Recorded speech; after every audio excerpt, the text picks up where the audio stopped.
assalamualaikum warahmatullahi wabarakatuh. Jumpa lagi di channel ini. Hari ini kita akan membahas tentang investasi. Sebelum kita memulai, jangan lupa teman-teman tekan subscribe yang belum subscribe, karena tekan subscribe itu gratis guys.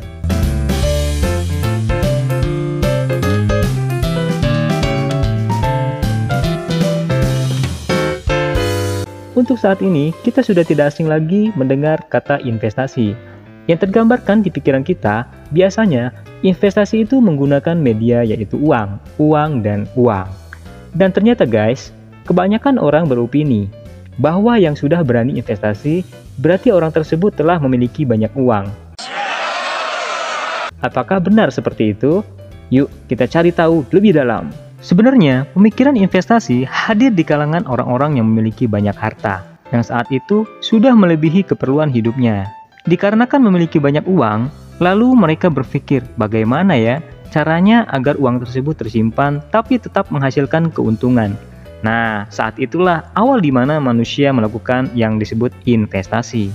Sedangkan menurut Wikipedia, arti investasi itu sendiri adalah penanaman modal, yaitu suatu kegiatan menanamkan modal baik langsung maupun tidak, dengan harapan pada waktunya nanti pemilik modal mendapatkan sejumlah keuntungan dari hasil penanaman modal tersebut. Jadi, di sini dijelaskan bahwa investasi adalah penanaman modal dengan harapan mendapat keuntungan. Tapi pertanyaannya adalah, apakah setiap investasi pasti mendapat keuntungan? Tentunya jawabannya adalah belum tentu atau tidak juga. Lalu, mengapa demikian?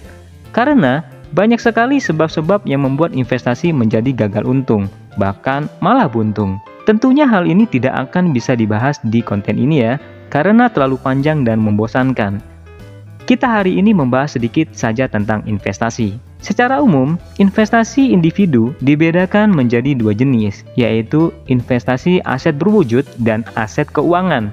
Nah, untuk investasi aset berwujud merupakan jenis investasi berupa benda-benda berwujud seperti kendaraan, gedung, pabrik, rumah, dan apartemen. Sedangkan wujud dari investasi aset keuangan seperti saham, reksadana, obligasi, dan dana pensiun. Jika kita lihat dari awal sejarah investasi, idealnya pelaku atau seorang investor biasanya hadir dari orang-orang yang memiliki kelebihan uang.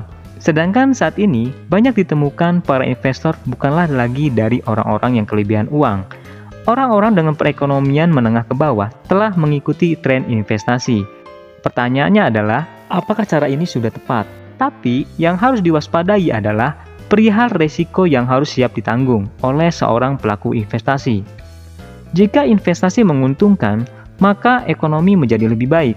Namun, sebaliknya, jika investasi tersebut mengalami kegagalan, tentunya dapat menimbulkan masalah baru pada perekonomian investor tersebut. Seandainya saja nih, ketika kita hanya memiliki uang pas-pasan dan tak memiliki kelebihan, bahkan kita sampai berani bertaruh menggadaikan aset properti kita yang berupa rumah kepada bank.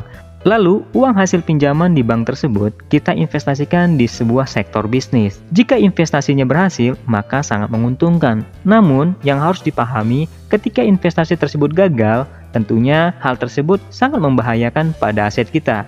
Dan tentunya, kita sudah tahu resikonya. Lalu, bagaimana cara agar kita bisa matang dalam berinvestasi? Tentunya, ada beberapa poin yang bisa kita ambil. Yang pertama, pastikan kita memahami jenis investasi dan resikonya. Sebenarnya, tidak ada seorang pun yang dapat memprediksi datangnya resiko yang akan terjadi di depan kita. Tapi, dengan memahami jenis investasi, setidaknya kita telah meminimalisir resiko yang akan terjadi. Yang kedua, miliki tujuan keuangan yang jelas. Dengan memiliki tujuan keuangan, cara investasi yang Anda lakukan dapat lebih terarah, karena memiliki target dan strategi yang jelas. Ketiga, tentukan instrumen investasi. Dalam memilih instrumen investasi, pastikan Anda memperhatikan juga profil risiko sebagai investor. Mulailah dengan investasi yang stabil. Cari investasi yang tidak mengurangi nilai pokok dan tidak terdampak fluktuasi nilai turun nilai investasi. Yang keempat, tetap melakukan disiplin pemantauan. Dan jangan lupa untuk melakukan evaluasi kinerja investasi Anda secara berkala. Anda bisa mengecek kinerja dari laporan hasil investasi yang rutin dikirimkan oleh laporan investasi terkait. Demikianlah pola investasi yang mendekati keberhasilan. Silakan di-share jika menurutmu bermanfaat. Jangan lupa subscribe, like, share, karena subscribe itu gratis guys. Terima kasih dan sampai jumpa di konten berikutnya.